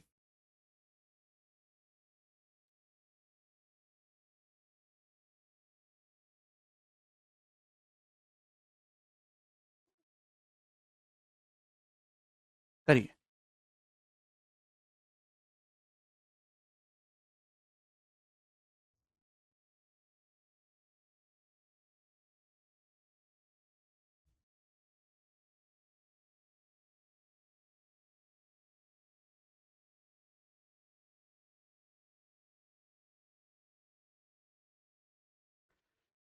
जल्दी से जवाब दीजिए कि बहुत ही बढ़िया सवाल है, इस सवाल में कुछ भी नहीं। सबसे पहले आप ये देखो, मैं डायग्राम बड़ा कर दूं, हिंदी में पढ़ लोगे ना, डाटा ही तो पढ़ना है आपको, ठीक है ना। ये रहा, सबसे पहले आपको ये देखना कि इसमें आपको निकालना क्या है। तो इसमें आपको ये एंगल क्यू एस टी, ये वाला एंगल आपको निकालना है, ये वाला एंगल, ठीक है भाई। अब प्यार से समझने वाली बात है कि ये कैसा ट्राइंगल है, आइसोसेलेस ट्राइंगल है, ठीक है। क्यू एस टी एक आइसोसेलेस ट्राइंगल है, यानी कि दो साइड बराबर है। तो दोस्तों अगर ये वाला एंगल थीटा है तो ये एंगल भी थीटा होगा। आप बोलोगे जी सर बिल्कुल सही। भैया अगर ये वाला एंगल अल्फा है तो ये एंगल भी अल्फा होगा, आइसोसेलेस ट्राइंगल है। अब सवाल में आपको दे रखा है कि angle P R Q minus angle Q P S 44। Angle P R Q में से एंगल क्यू पी एस को घटाएंगे 44 आएगा। तो ये जो एंगल पी आर क्यू है ये minus Q P S 44 degree. Angle P R Q जो है मेरे दोस्तों इस एंगल क्यू पी एस से 44 डिग्री बड़ा है। तो ये एंगल कितना आ जाएगा मेरे दोस्तों, अगर ये आपका अल्फा है, ये अल्फा है, तो ये मेरे दोस्तों अल्फा माइनस 44 डिग्री का आ जाएगा। क्या आप ये बात समझ पा रहे हैं? आप बोलोगे नहीं सर इसमें हमें कोई भी संदेह नहीं है, ठीक है जी। बोलो बेटा ये दोनों साइड बराबर हैं, ये दोनों साइड बराबर हैं, तो ये दोनों एंगल बराबर होंगे। सवाल बोला angle P R Q minus angle Q P S 44 degree. अगर एंगल मेरे दोस्तों यहां पे क्यू पी एस, अच्छा ये वाला है, सॉरी ये वाला एंगल है, ये वाला, ये वाला, दो तरीके से बताऊंगा। तो ये जो एंगल पी आर क्यू है minus Q P S 44 degree, तो एंगल पी आर क्यू जो है वो क्यू पी एस से कितना बड़ा है, 44 डिग्री बड़ा है। अगर angle P R Q alpha है तो ये जो एंगल क्यू पी एस से कितना आ जाएगा, एल्फा माइनस 44 डिग्री आ जाएगा, एल्फा माइनस 44 डिग्री। कम से कम ये बात तो समझिए, क्यू पी एस बोला था, क्यू पी एस ये वाला है। आप बोलोगे हाँ जी सर बिल्कुल सही, इसमें कोई भी परेशानी नहीं है। अब अगर थोड़ा दोस्तों सवाल को गौर से देखो तो आपको पता चलेगा कि मेरे प्यारे भाई इस ट्रायंगल को देखेंगे, ट्रायंगल क्यूपीएस को। अगर आप ट्रायंगल क्यूपीएस को गौर से देखेंगे तो आपको पता चलेगा कि ये इस ट्रायंगल का एक्सटीरियर है, एक्सटीरियर। अगर आप ट्रायंगल क्यूपीएस को ध्यान से देखेंगे, एक्सटीरियर थीटा है, ये अल्फा माइनस 44 है, तो एक्सटीरियर है अल्फा। तो मेरे दोस्तों theta plus alpha minus 44 degree मेरे दोस्तों कितना आ जाएगा, अल्फा आ जाएगा। तो यहां से थीटा की जो वैल्यू वो कितनी आएगी, 44 डिग्री आएगी, थीटा इज 44 डिग्री। ठीक है मेरे प्यारे भी, किसी भी ट्राइंगल में जहां एक्सटीरियर दिखे तुरंत चिपका दो। एक्सटीरियर एंगल जो होता है ये थीटा और ये alpha minus 44 exterior alpha, exterior angle opposite interior angle के सम के बराबर होता है। ठीक है भाई, अगर ये 44 है तो ये थीटा ये भी 44 है, 44 44 88 हो गया, तो ये एंगल कितना आ जाएगा, 92 डिग्री। तो 92 डिग्री इस क्वेश्चन का आंसर है। अरे बेटा ये क्यों नहीं पढ़ते आप, ये क्यों नहीं पढ़ते, आपको दिया नहीं है angle P R Q minus angle Q P S 44 degree. मैंने एंगल पी आर क्यू को अल्फा मान लिया, alpha minus angle Q P S बराबर 44 डिग्री। तो यहां से एंगल क्यू पी एस की वैल्यू कितनी आ जाएगी, 44 डिग्री इधर आ जाएगा, अल्फा माइनस 44। कब सीखोगे छोटी छोटी बातें आप लोग। ठीक है, आप बोलोगे जी सर बहुत बढ़िया शानदार प्रश्न था, कुछ भी नहीं था, इजीली सॉल्व हो गया। अब ध्यान से समझिएगा,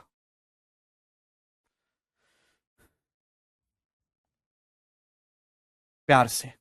सवाल में आपको क्या दिया है, सवाल में आपको दिया angle P R Q minus angle Q P S बराबर 44 डिग्री।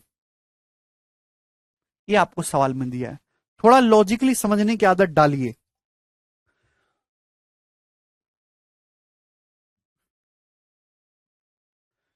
पढ़ाई करो रिंटू खूब।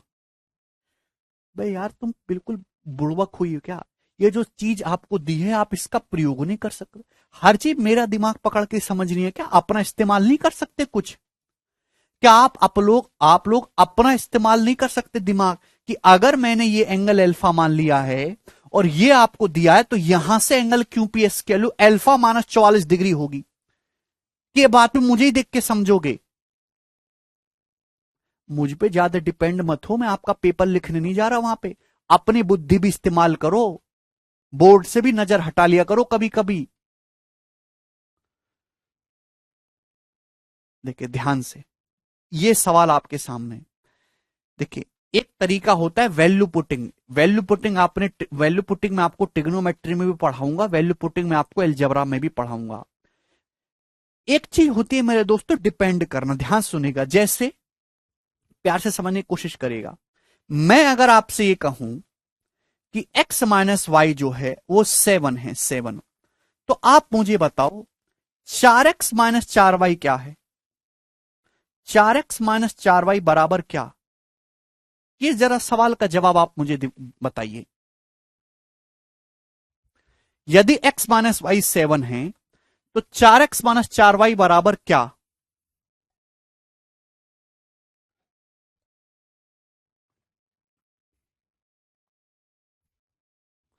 ये मैंने आपसे बहुत सिंपल सा सवाल पूछा, यदि x माइनस वाई बराबर 7 है, 4x माइनस 4y बराबर क्या। आप क्या बोलोगे, आप ये बोलोगे सर ये सवाल आपने दिया हमें, अच्छा सवाल दिया, यहां से 4 कॉमन आ जाएगा मेरे दोस्तों, और x माइनस वाई, और x माइनस वाई की वैल्यू आपको 7 दी है, तो 4 इंटू 7 बराबर 28। आप बोलोगे हाँ जी सर बिल्कुल सही, ये सभी बच्चे ने कर लिया होगा। अब मैं आपसे सवाल ये देता हूं, यदि यदि 2x प्लस 5y बराबर 21, तो आप सवाल ये कि एक्स स्क्वायर माइनस वाई बराबर क्या, एक्स स्क्वायर माइनस वाई बराबर क्या। ये सवाल मैंने आपके सामने दे दिया, जरा इस क्वेश्चन को बताइएगा आप, सेकंड वाला। यदि x माइनस वाई 7 है तो पहला सवाल तो सभी बच्चों ने कर लिया, दूसरा सवाल मैंने दिया है यदि 2x प्लस 5y बराबर 21 है तो एक्स स्क्वायर माइनस वाई बराबर क्या। जवाब दीजिए मेरे दोस्तों। सेकंड, यार इतना टाइम नहीं लगता, कम से कम कुछ तो बताया करो। सेकंड वाला क्वेश्चन का आंसर क्या है? यदि 2x प्लस 5y बराबर 21 है तो एक्स स्क्वायर माइनस वाई का मान क्या होगा? कोई कुछ बोल रहा है, कोई कुछ बोल रहा है। बिल्कुल सही। इस सवाल का आंसर होगा कैन नॉट बी डिटरमाइन। इस सवाल का आंसर आप नहीं निकाल सकते। कैन नॉट बी डिटरमाइन, इस सवाल का आंसर ज्ञात नहीं कर सकते मेरे दोस्तों, ज्ञात नहीं। देखिए ध्यान सुनेगा, प्यार से समझिएगा, प्यार से। एक इक्वेशन को सॉल्व करने के लिए एक वेरिएबल का मान, जितने एक वेरिएबल का मान निकालने के लिए एक इक्वेशन चाहिए। दो वेरिएबल का मान निकालने के लिए दो इक्वेशन की जरूरत पड़ती है। तीन वेरिएबल का मान निकालने के लिए तीन इक्वेशन की जरूरत पड़ती है। चार वेरिएबल का मान निकालने के लिए चार इक्वेशन की जरूरत पड़ती है। इस सवाल में क्या, इस सवाल में मेरे दोस्तों यहां से इक्वेशन कितनी है? ये क्या है? एक इक्वेशन, एक समीकरण है। इक्वेशन कितनी है? एक। वेरिएबल कितने हैं? एक्स और वाई, दो। आप यहां से एक्स और वाई का मान निकाल ही नहीं सकते। आप यहां से सॉल्व करके एक्स वाई का मान नहीं निकाल सकते। यार आपको क्यों नहीं समझ में आता? एक्स और वाई के अनंत मान पॉसिबल होंगे यहां से। मुन्ना कह रहा है एक्स बराबर 3 वाई बराबर 3 सेटिस्फाई कर रहा है। मुन्ना एक्स बराबर 8 वाई बराबर 1 भी सेटिस्फाई कर रहा है।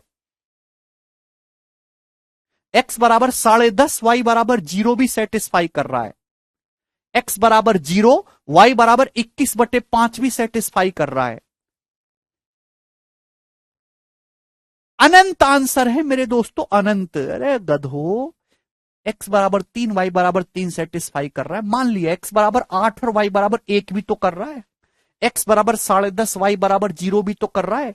एक्स बराबर 0 वाई बराबर 21/5 भी तो सेटिस्फाई कर रहा है। क्लियर है? एक वेरिएबल का मान निकालने के लिए एक इक्वेशन चाहिए। दो वेरिएबल का मान निकालने के लिए दो इक्वेशन। तीन वेरिएबल का मान निकालने के लिए तीन इक्वेशन। अगर मैं आपसे कहूं कि यह सवाल है एक्स बराबर क्या है, वाई बराबर क्या है, तो यहां से एक्स और वाई के अनंत मान संभव है, इनफाइनाइट वैल्यू पॉसिबल है कि इक्वेशन एक है और वेरिएबल दो हो रहे हैं। क्लियर है? तो आपसे मैंने सवाल पूछा एक्स स्क्वायर माइनस वाई, तो आप नहीं निकाल सकते। क्लियर? लेकिन इस सवाल में क्या, इस सवाल में भी तो इक्वेशन एक थी, वेरिएबल दो थे, लेकिन फिर भी यह सवाल सॉल्व हो गया। यह सवाल सॉल्व नहीं हुआ और यह वाला सवाल सॉल्व हो गया। इन दोनों सवालों में क्या फर्क है?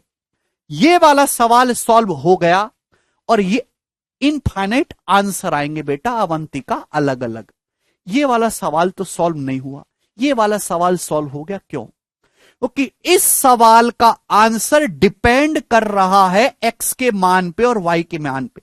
जब तक एक्स और वाई का मान पता नहीं चलेगा, इस सवाल में ये सॉल्यूशन आप नहीं कर सकते। इस सवाल में आंसर एक्स और वाई के मान पे डिपेंड ही नहीं कर रहा। इस सवाल का जो आंसर है वो एक्स और वाई के मान पे डिपेंड ही नहीं कर रहा। इस सवाल में जो आपका आंसर डिपेंड कर रहा है वो डिपेंड कर रहा है कि एक्स माइनस वाई की वैल्यू क्या है। एक्स और वाई की अलग अलग वैल्यू कुछ भी हो, भाड़ में जाए, वो कि आंसर का एक्स और वाई से लेना देना कुछ भी नहीं है। आंसर एक फिक्स वैल्यू है। आंसर केवल इस बात पे डिपेंड कर रहा है एक्स माइनस वाई बराबर क्या दे रखा है आपको।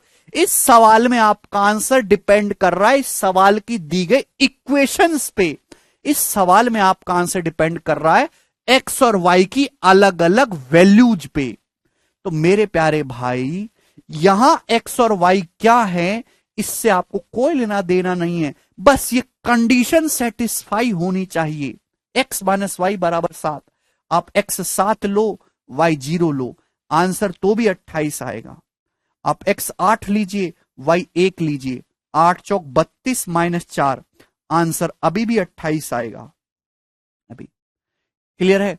आप एक्स 1 लो, वाई जो है माइनस 6 लो, आंसर अभी भी 28 आएगा। 4 एकम 4 और ये माइनस का 24, 4 में से माइनस 24 को हटाएंगे, अभी भी 28 आएगा। आप x 9 लो, y 2 लो, ये कंडीशन नहीं ब्रेक होनी चाहिए। 9 माइनस 2 7 होता है, तो 9 चौक 36 अभी, और 2 चौक 8, 36 माइनस 8 अभी भी 28 आएगा। क्लियर है? तो इस सवाल में जो आपका आंसर है वो x और y की वैल्यू पे डिपेंड नहीं कर रहा है, आपका आंसर डिपेंड कर रहा है x माइनस वाई की वैल्यू पे, इक्वेशन पे डिपेंड कर रहा है मेरे दोस्तों। तो इसी को कहते हैं वैल्यू पुटिंग। जब किसी सवाल में इक्वेशन से ही सवाल सॉल्व होता है, एक्स और वाई की वेरिएबल की जरूरत ही नहीं पड़ती है। ठीक है, आप बोलोगे हाँ जी सर। तो मेरे दोस्तों ये जो पिछला सवाल है, इसी टेक्नोलॉजी का इस्तेमाल करेंगे हम इस सवाल में। ये आपके सामने सवाल आ गए, केवल एल्जेब्रा ट्रिग्नोमेट्री में नहीं, ज्योमेट्री में धीरे धीरे सीखोगे। एक दिन की कहानी नहीं है कि मैं 5 मिनट आपको भाषण दूं और आप समझ जाओ, ऐसा नहीं है। बहुत टाइम लगता है चीजों को समझने में। ये आपके सामने सवाल दे रखा है, आप बोलोगे जी सर सवाल में दे रखा है ये दोनों साइड बराबर हैं, ये दोनों बराबर हैं, और इन दोनों का डिफरेंस 44 डिग्री है, इन दोनों का डिफरेंस 44 डिग्री। सवाल में क्या इसकी वैल्यू बताई गई क्या? नहीं। क्या इसकी वैल्यू बताई गई क्या? नहीं बताएगी। ये भी तो वेरिएबल ही है दो, नहीं बताएगी। क्या इन दोनों की वैल्यू आप निकाल सकते हो? नहीं निकाल सकते। भाई सवाल में इस वाले एंगल का और इस एंगल का डिफरेंस आपको 44 डिग्री दिया गया है। क्या इन दोनों में से किसी की वैल्यू पता है? नहीं पता। यानी कि आंसर जो है वो इन दोनों का मान क्या है, आंसर तो फिक्स आ रहा है, निकल के सॉल्व हो रहा है। यानी कि आंसर इन दोनों के मान पे डिपेंड ही नहीं कर रहा। आंसर तो इस बात पे डिपेंड कर रहा है कि ये दोनों एंगल आपको ऐसे लेने कि इनका डिफरेंस 44 हो। तो आपके मन में जो आए, जो आपको पसंद आए आप वो ले लीजिए। भाई मैं इसको 50 डिग्री ले लेता हूं, मैं इसको 6 डिग्री ले लेता हूं, आंसर पे कोई फर्क नहीं पड़ेगा। मैंने ये वाला एंगल 50 डिग्री ले लिया, 50 डिग्री, ये वाला एंगल मैंने 6 डिग्री ले लिया, 6। अगर ये 50 है तो ये वाला एंगल भी 50 डिग्री का है। आप बोलोगे जी सर बिल्कुल सही, 50। क्यों? क्योंकि आइसोसेलेस है। अगर ध्यान से देखेंगे कौन से ट्राइंगल को, इस वाले ट्राइंगल को ध्यान से देखेंगे, कैसा ट्राइंगल है ये, कैसा भी हो, क्या फर्क पड़ रहा है? इस ट्राइंगल का एक्सटीरियर एंगल है 50, भाई ये कोण 50 है, ये 50 है, ये 6 है, तो कितना आ जाएगा? 44 आएगा कि नहीं? 44 आएगा। भाई 44 प्लस 6 50 होता है, ये 44 है तो ये भी 44 होगा, वो कि आइसोसेलेस ट्राइंगल है, दो साइड बराबर। 44 44 88, तो तीसरा कितना बचा? ये 92 बचा, यही आपको निकालना था, 92, 92 डिग्री आंसर है, ऑप्शन नंबर बी।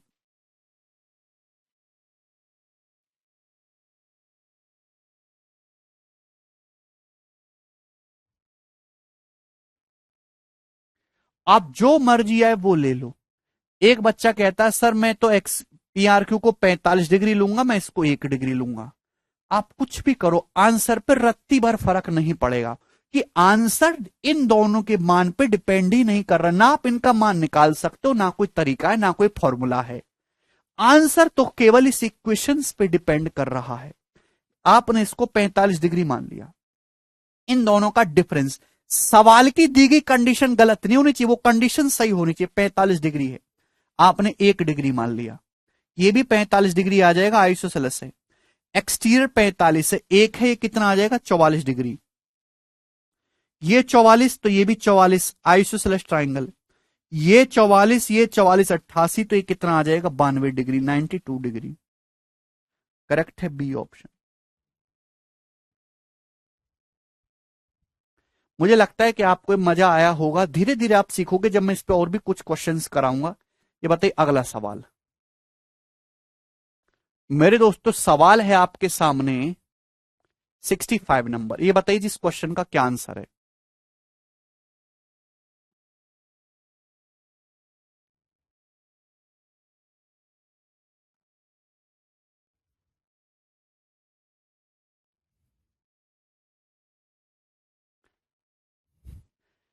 बहुत ही बेहतरीन सवाल आपके सामने दिए गए चित्र में पी आर बराबर क्यू एस बराबर क्यू आर, आपके सामने बढ़िया सा चित्र दे रखा है, उसमें आपको दे रखा है पी आर कहां मरगा, पी आर बराबर क्यू एस।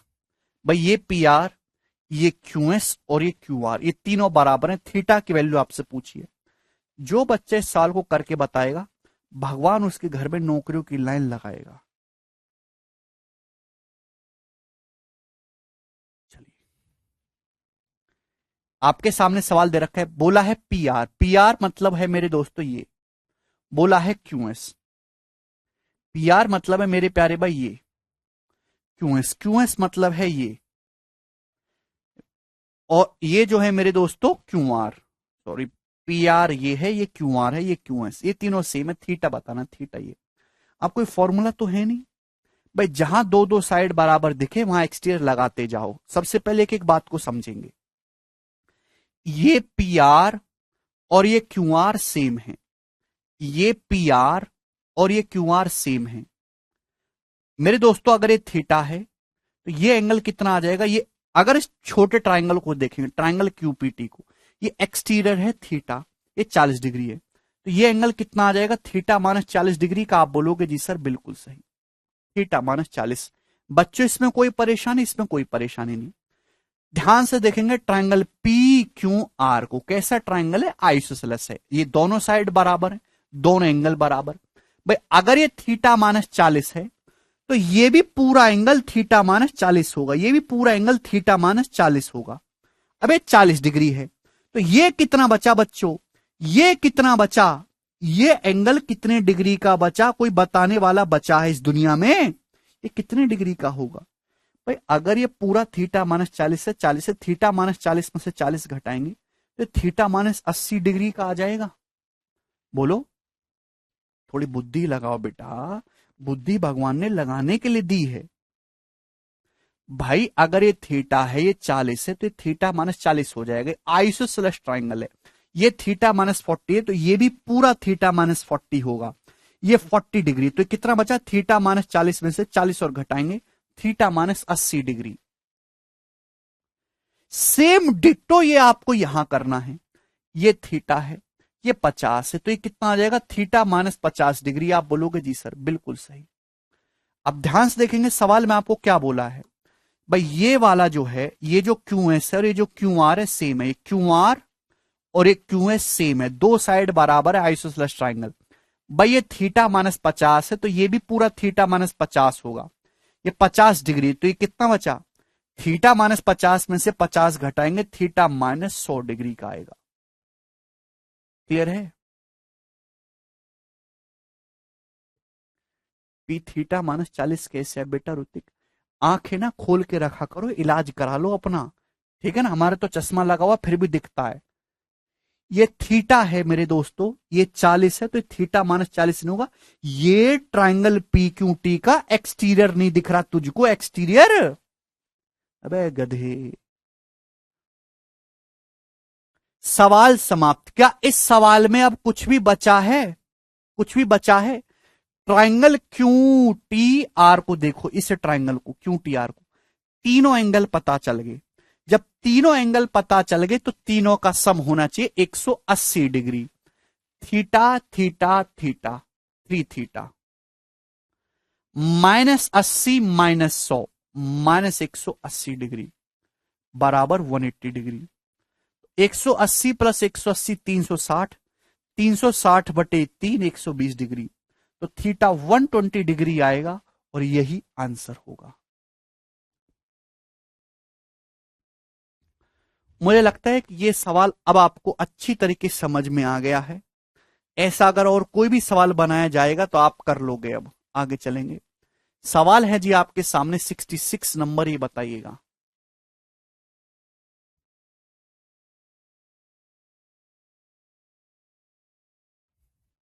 बोलो।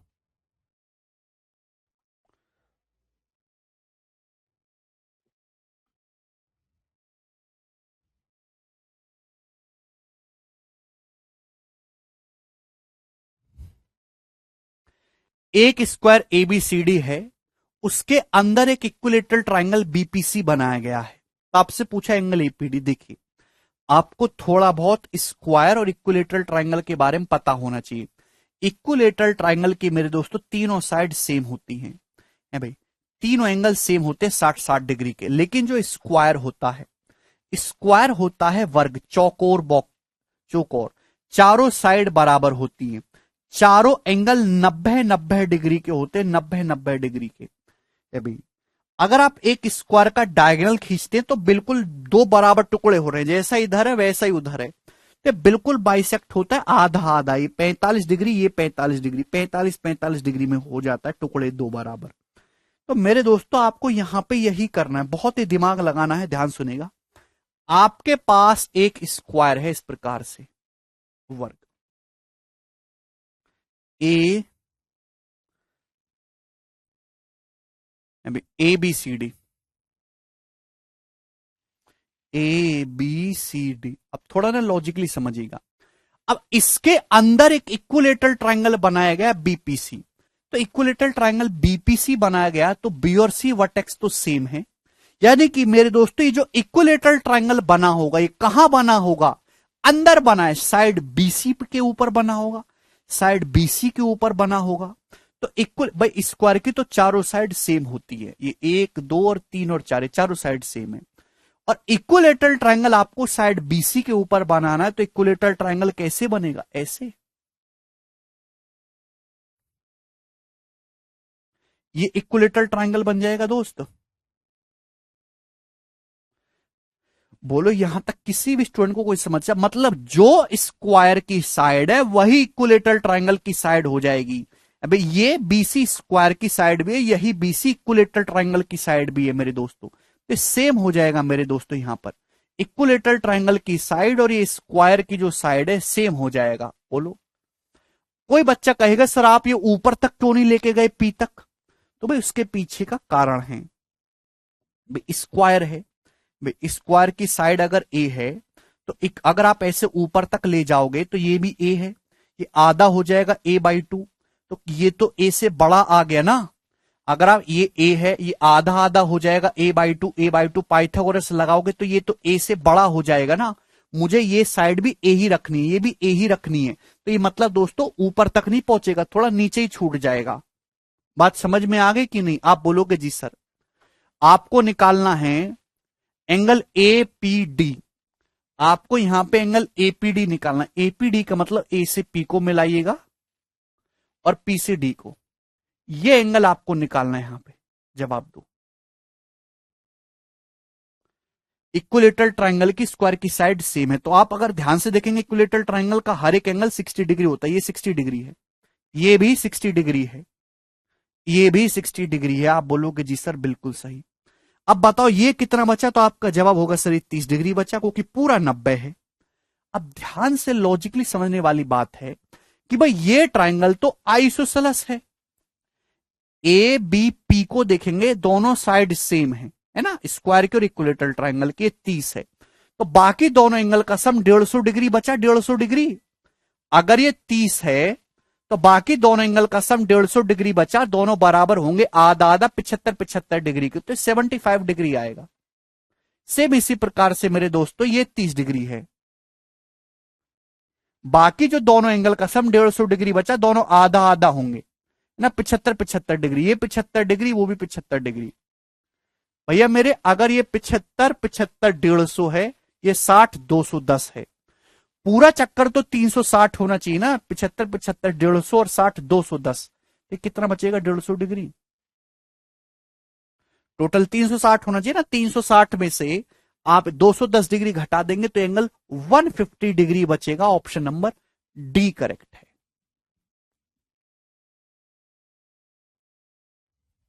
अरे समझ में आ रहा है क्या आप लोगों को कहानी, आगे चलिए दोस्त। एक और बनाइए सेम ऐसा ही 67 नंबर क्वेश्चन।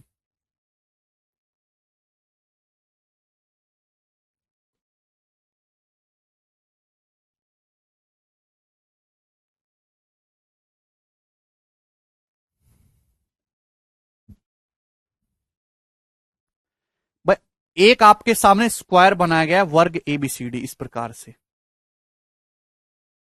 ठीक है भाई, और एक इक्विलेटरल ट्रायंगल एबीई है जो इसके अंदर खींचा गया है, और डायगोनल साइड ए बी और डायगोनल डी बी एक दूसरे को पॉइंट ओ पर काट रहे हैं, तो आपसे ए ओ बी पूछा, बहुत ही बड़ा सवाल है भाई। एक स्क्वायर है, एक वर्ग है A B C D, A B C D, सवाल के अकॉर्डिंग इसके अंदर एक इक्विलेटरल ट्राइंगल एबीई बनाया गया है। तो भाई स्क्वायर की चारों साइड बराबर हैं और इक्विलेटरल ट्राइंगल मुझे इसके अंदर बनाना है एबीई।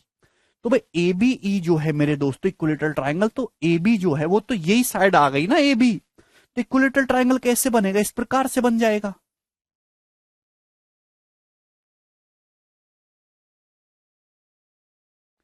ए बी ई, आप बोलोगे जी सर। अब दोस्तों ये दोनों तो सेम हो गया है ना, क्योंकि जो स्क्वायर की साइड है वो इक्विलेटरल ट्राइंगल की साइड है। अब साइड ए बी और डायगोनल डी बी एक दूसरे को ओ पे काटते हैं, तो ये साइड ए बी है और ये डायगोनल डी बी है, एक दूसरे को काट रहे हैं यहां पे पॉइंट ओ पर। तो आपसे पूछा एंगल एओबी, ये वाला एंगल कितने डिग्री का होगा? ये वाला एंगल जवाब दो। तो मेरे दोस्तों आप कहोगे कि इक्विलेटरल ट्राइंगल है तो ये 60 डिग्री का होगा, 60 डिग्री का। भाई चूंकि ये वाला एंगल आपको निकालना, 2-3 बार ये सवाल पेपर में आया एज इट इज। ये स्क्वायर का डायगोनल है बीडी। अगर ये स्क्वायर का डायगोनल तो बाइसेक्ट करता है आधा आधा, 90 का आधा 45 डिग्री, ये 45 ये 45, ये 45 डिग्री ये 45 डिग्री, ये 45 है 60 105, तो एंगल कितना आ जाएगा? 75 डिग्री आ जाएगा कि नहीं? 60 45 105, तो कितना आ जाएगा? 75 डिग्री। ऑप्शन नंबर सी। तीनों एंगल का सम 180 डिग्री होना चाहिए। डायगोनल बीडी है ना स्क्वायर का, तो बाइसेक्ट करेगा हाफ हाफ। बहुत ही बढ़िया सवाल था, एक शानदार सवाल था। आगे चलेंगे, एक और सवाल करेंगे दोस्तों ऐसा ही। 68 नंबर, ये बताइएगा जल्दी से।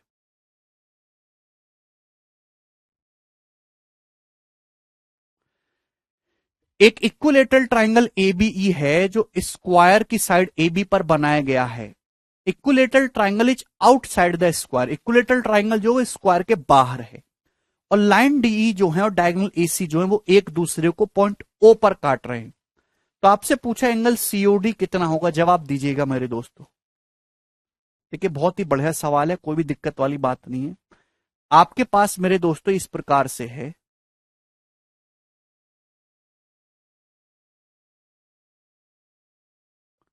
ठीक है भाई, ये एक स्क्वायर है। अब एक इक्विलेटरल ट्राइंगल बनाना है, एबीई जो बाहर बनाना है। तो मैंने दोस्तों एबी को धर लिया, तो थोड़ा ना दिमाग लगाया करो, ऐसा नहीं कि कुछ भी कर देते हो आप। एबीसीडी स्क्वायर है वर्ग। स्क्वायर तो खास बात है कि इसकी चारों साइड सेम है। अब एक इक्विलेटरल ट्राइंगल बनाना है एबीई, तो एबी जाहिर सी बात है साइड एबी पे बनेगा, इसलिए पहले मैंने एबी को इधर ले लिया, इससे कि इक्विलेटरल ट्राइंगल बनाने में आसानी रहे मुझे। एबीई, तो भाई ये भी स्क्वायर की साइड है एबी, ये इक्विलेटरल ट्राइंगल की भी साइड है। अब इक्विलेटरल ट्राइंगल की भी तीनों साइड सेम हो गई, क्योंकि ये साइड एबी दोनों की कॉमन हो गई। अब यहां पे बोला है कि लाइन डीई और स्क्वायर एसी ओ पे काट रहे हैं, तो मेरे दोस्तों डीई, ये आ गई मेरे दोस्तों लाइन डीई।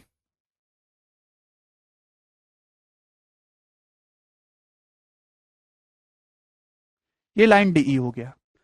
और ये मेरे दोस्तों डायगोनल एसी एक दूसरे को ओ पे काट रहे हैं, ये वाला डायगोनल एसी है, ये वाला जो डायगोनल है वो एसी है मेरे दोस्तों।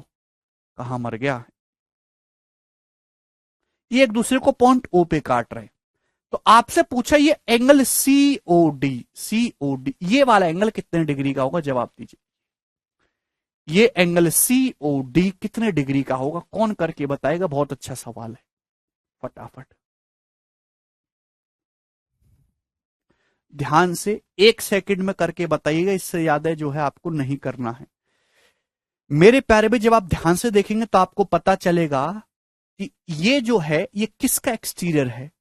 तो आप कहोगे सर ये ट्राइंगल एओडी को देखो ना, छोटे से ट्राइंगल एओडी को, इसका एक्सटीरियर है। तो मतलब आपको ये वाला एंगल चाहिए और आपको ये वाला एंगल चाहिए, इन दोनों का सम आएगा ये। अब ये एंगल तो 45 डिग्री का है मेरे दोस्तों, हर कोई जानता है। मतलब आपको ये वाला एंगल निकालना है। अब ध्यान से सुनिएगा मेरे दोस्तों, कैसे पता चलेगा।